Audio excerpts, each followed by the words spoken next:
with that, George, the floor is yours. Thank you, Jamie. Thanks everybody for coming. Thank you for the ones who watch us on live stream. It is indeed, as Jamie said, a special day.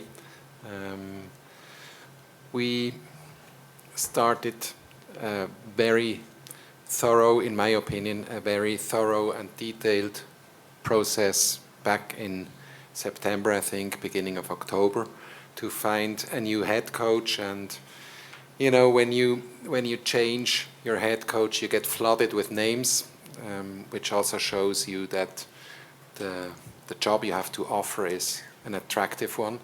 And I think it is a very attractive one if we bear in mind that we had more, or let's say several hundred applications for this job.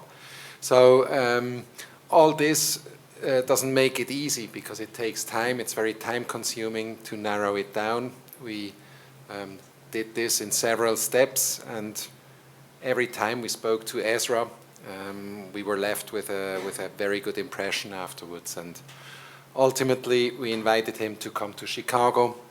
We met, we spoke again, and in the end, we spoke for 2 days, I think, and then to finally find out that this might be a good fit.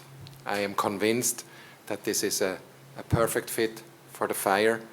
I would also like to take the opportunity to thank my colleagues, Sebastian Pelzer, our technical director, Alex Bowler and Eddie Rock, who were so supportive in this whole process, who were very active and who also gave me the confidence to go through this. Ezra, a very warm welcome to our club. We are really happy to have you here as our new head coach, with all your knowledge that you have of the league, of the game. You are a real football mind, a bit obsessed like many of us, and I think this is something we need. It is a privilege to have you as a coach in this club. Welcome. All right.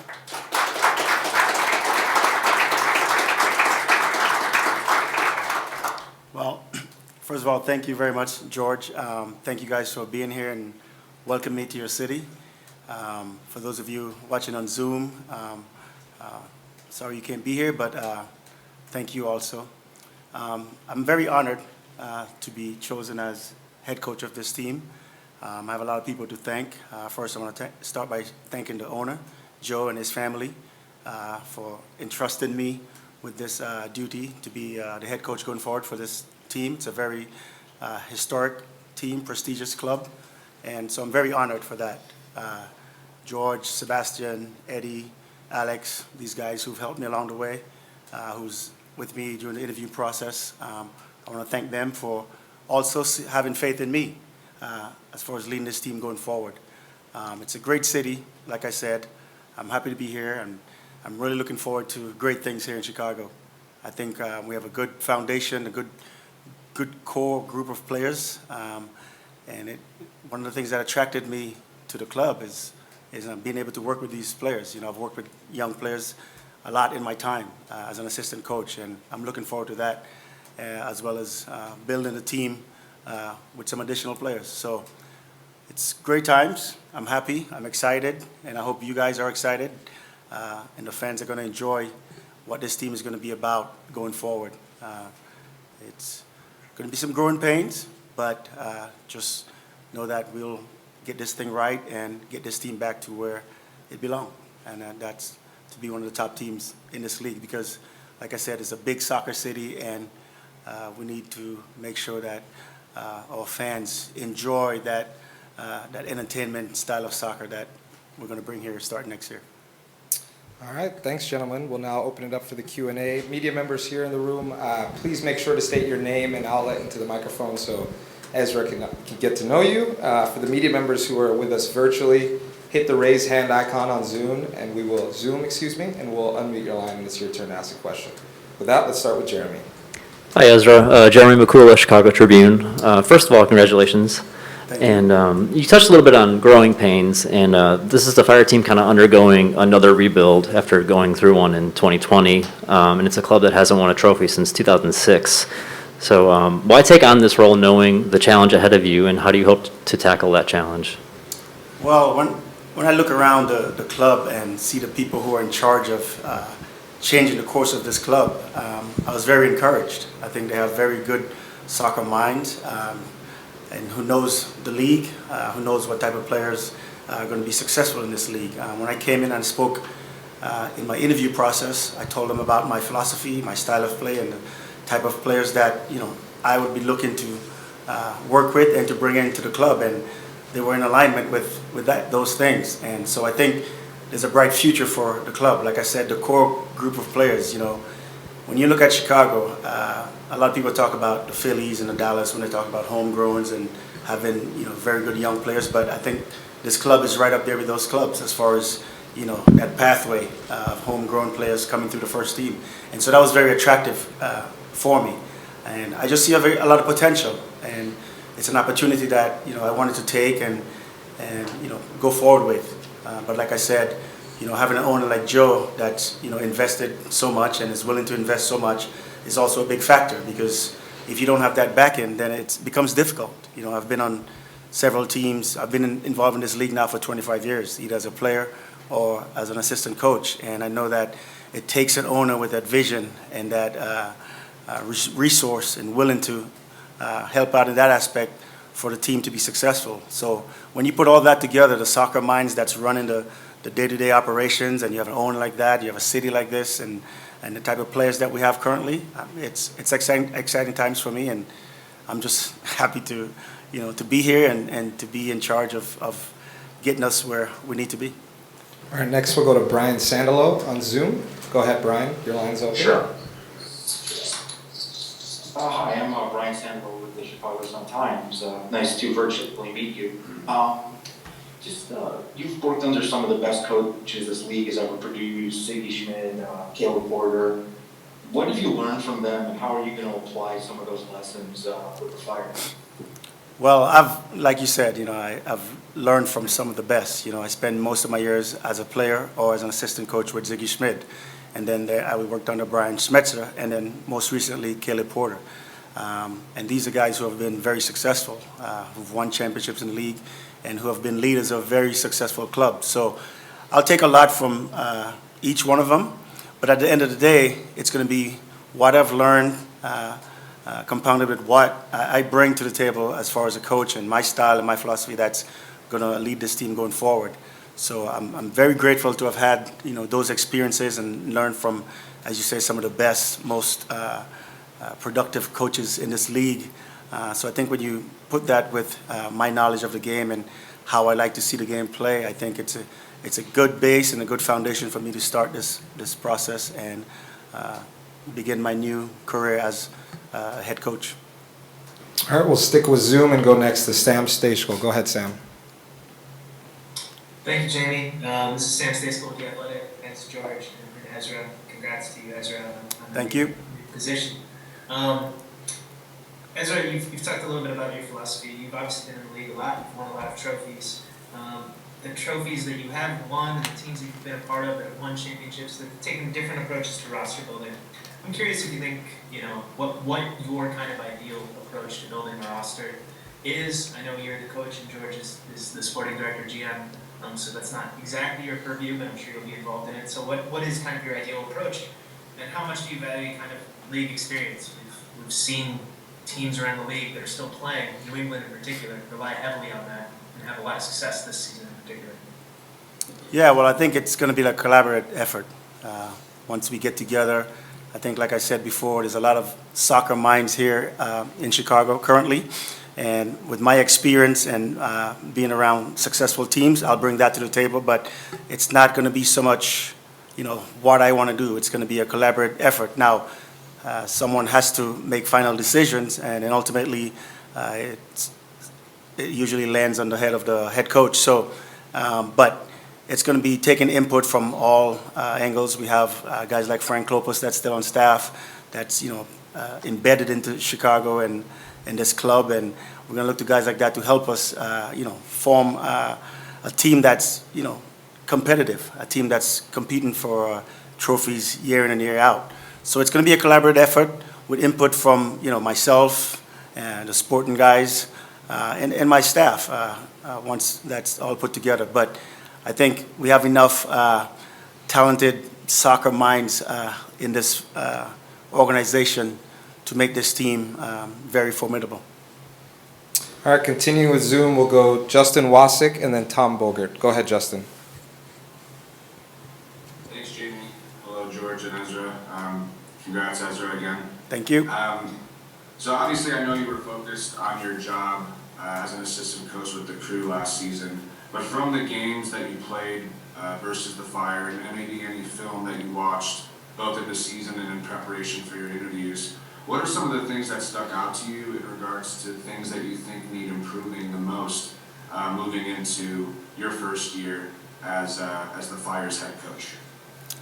Well, first, I want to say that I'm going to repeat that we have a lot of good young talent, but sometimes you need leadership and you need someone to kind of help bring in those players along, a sort of extension of the coaching staff, because as a coach or as a coaching staff, you don't really sometimes have all that it takes to help with young players. So I think maybe that some leadership, there's some issues that might need fixes as far as in the locker room. But like I said, we are working right now currently to bring some guys in to help nurture these young players in. And then we have guys like Bernstein here who are great leaders who we're going to look to help, bring along the young talent. But it's a process, and we're doing a lot behind the scenes to improve the team in that aspect. But I think that's one thing we need to improve, because the team is so young and a lot of inexperienced guys, is to make sure that we have a good mixture of experienced guys to help bring the team along. Because, like I said, there's going to be growing pains. We want to win every game, but it's not going to happen that way. But you need leaders in the locker room when things aren't going so well that can, lift guys up and say, hey, come on, let's go. And that's something that, we've been started the process of looking at bringing in additional help to help the core guys that we have currently. Tom Bogert.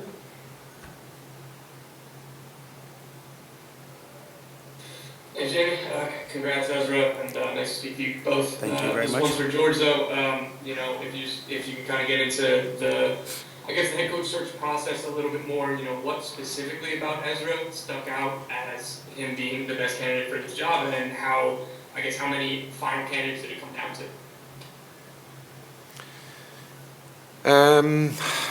We ultimately had 3 finalists in this process, and Ezra was obviously one of the 3. You understand that I won't mention any name. That's clear. What stood out? I mean, I think the whole assessment was not easy for the candidates because we had some tricky questions that we asked, and he did great in all the interviews that we had with him. He really did great, be it tactically, be it also, when you hire someone, you want him to be hungry for this job, and this was a feeling that we all had, that he's very hungry, that he's very keen on becoming our new head coach. This was also very, very important for us. And then one thing that I always say in such processes is I always try to be in the shoes of a player, and I ask myself, could this guy motivate me as a player? Would I run for him? And I definitely run quite far for Ezra. All right, we'll go to Jeremy next. George, Jeremy Okula, Chicago Tribune. After largely focusing on international talent in the last 2 off seasons, does hiring a longtime MLS veteran like Ezra kind of indicate maybe a shift in philosophy, that there'll be a greater emphasis on domestic talent? Not necessarily, and I do not completely agree, Jeremy, because when you see our homegrowns, for example, when you see how many homegrowns we have signed, then you see that we absolutely also bet on domestic talent. It's just And with all the regulations in this league, it's not so easy to get talents from other clubs that really help you getting better. This is a little bit a problem that we have, because it's not a free market like in other leagues in this world. But we are open, you know, it doesn't matter where someone comes from, and we want to have the best fits for our team, and if the best fit comes from a competitor, then we try to get the best talent, but it's not that easy. And yeah, we are at the moment working on signing new players. We already signed a player 12 months ago, almost 12 months ago, Jean Duran from Colombia. Young striker, we will definitely focus a little bit more on experience in this off-season, that's for sure, because I completely agree with what Ezra says. We need more leadership in this group. That's something that is obvious. Pat McCraney on Zoom, go ahead. Hey guys, Pat McCraney from SB Nation. Ezra, congrats to you. Thank you. I guess either one of you guys can answer this. When we last spoke with Georg, he had mentioned that there were 3 players that he was kind of waiting for the new coach to provide input on before the club decided what to do with. That was Wyatt Omsberg, Jonathan Bornstein, and Gaston Jimenez. I wonder, you mentioned Bornstein a second ago, Ezra. I wonder if there's been any decisions on those 3, and Ezra, what you thought of those 3 players. Let me answer first. I think it's not the moment to speak about the roster. I think it's the day where we welcome Ezra to this club. He has already spoken about Jonathan Bornstein. This also means that you can be sure that Jonathan will be with us in the next season, but I wouldn't want this to be a media conference about our roster. We will inform about the roster at a later stage, once we have really taken decisions on most of the players that are here, or most of the players who will come or who won't come to our club. Brian Sandalo.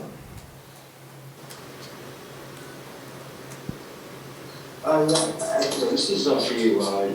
You know, endured assistant for over a decade, glittering playing career, but you hadn't gotten the full-time head coaching job until now. Was there ever a point where you kind of thought it might not happen? And just emotionally, what did it mean for you to finally reach that goal of being named an MLS head coach? Well, I'm a very confident individual. Everyone who knows me knows that. And so I never once thought, you know, this will not happen. I just knew that I had to keep working hard. I believe in hard work. And I just knew that I had to keep working hard, and that one day this opportunity will present itself. Ironically, it was my first time being interviewed in person for a head coaching job. So I just always prepared myself and always envisioned myself being in this position. Never once did I waver. Never once did I, felt like giving up as far as being a leader of a team in a head coaching position. I always thought that the opportunity would come, and I always prepared myself that when it came, I would be ready for it. And that's the case right now. I feel very ready and just excited to get started and to just, bring what I can to a team, my experiences, my successes that I've had, to lead this team back to prominence. Sam Stejsko.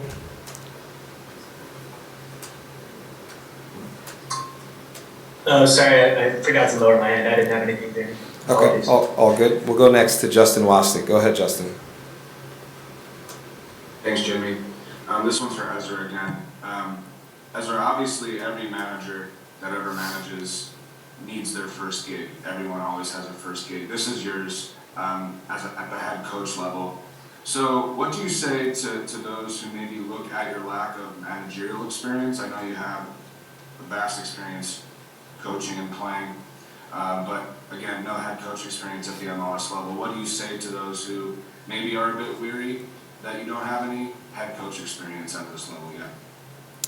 Well, I think there are always going to be detractors. I don't really focus too much on that. I'm a very positive guy. Maybe that's from being Caribbean. We just have a positive attitude about ourselves. So I expect there be some people who will maybe say that, but I think for the most part, anyone who've seen me play, seen me worked with me, know that I am ready. Yes, I have not had MLS head coaching experience, but for 3 years I did coach Sounders too, so I got some head coaching experience there. I know it's not the same, but from my years of playing and from my years as an assistant coach and being in a successful environment, I think I bring a lot to the table. So it's just a matter of being patient and, you know, I would say to those detractors, show up to the games starting in February and you will no longer be a detractor. All right, we'll go Alexander Zigic and back to them, Brian Sandalo after that. Go ahead, Alex. Ezra Hendrickson, correspondent for Radio TV Serbia. I was wondering, would you like to get fans in Chicago more excited about soccer as a game? It seems that in most countries of the world, soccer is automatically number one, but Chicago, for example, there seems to be more excited about basketball, baseball, football, and how to get fans more excited about soccer as such.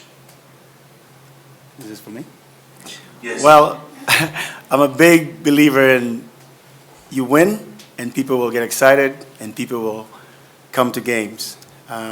We are going to play a brand of soccer that the people of Chicago can, that resonates with them.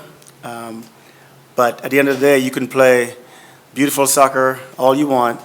If you're not winning, it's going to be difficult, especially in a city like Chicago with so many other things going on, so many other avenues, so many other sporting events, so many other attractions that people can go to. If you're not winning, they're not going to come. And we hope to be winning. There are going to be growing pains. I keep going back to that. But we're going to win more than we are losing. And so I think at the end of the day, being successful is going to bring people to the stadium and keep them coming back to the stadium. And that's our focus going forward with this team, is to be very successful and get our fans back to being engaged in this team and lifting trophies. My biggest mentor, Ziggy Schmidt, that was one thing he always said, you know, is fill the trophy case, you know. Wherever you go, fill the trophy case. And that's something that we plan to do here in Chicago. Brian Sandalo? Ezra, with your hire, I believe now there are 3 black coaches in Major League Soccer, which to me seems like a very low number.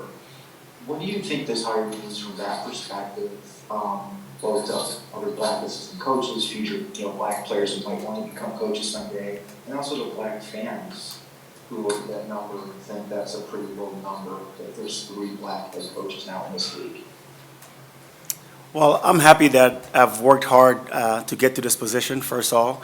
So I'm very elated, very excited to have my hard work pay off eventually. I do think that it's a great thing to have minority leadership in organizations because I think sometimes you're not represented as well as possibly should. But for me, if any coach of minority standing can see this as aspiration, see this as something to look forward to, and then that's great because I think there are some great minority coaches out there. So if I can be inspiration to any of these coaches, that makes me happy, and that helps me feel better about being here now. Because, like I said, having minority leadership in organizations is a good thing for all organizations. So I'm just happy that I've worked hard to get this opportunity, and if it could inspire others to continue and work hard and not give up hope and believe in what they're doing, and then eventually they too can be in this position. All right, we'll take one more on Zoom. Justin Wasik, go ahead, your line is open. Thanks. This is either for George or Ezra, whoever wants to answer. Growing pains have been mentioned multiple times in this presser, but at the same time, Ezra, I think you were the one that said, especially in a great sports city like Chicago, you need to be successful to get fans in the stands. So this year, I guess for the 2022 season, what does success look like?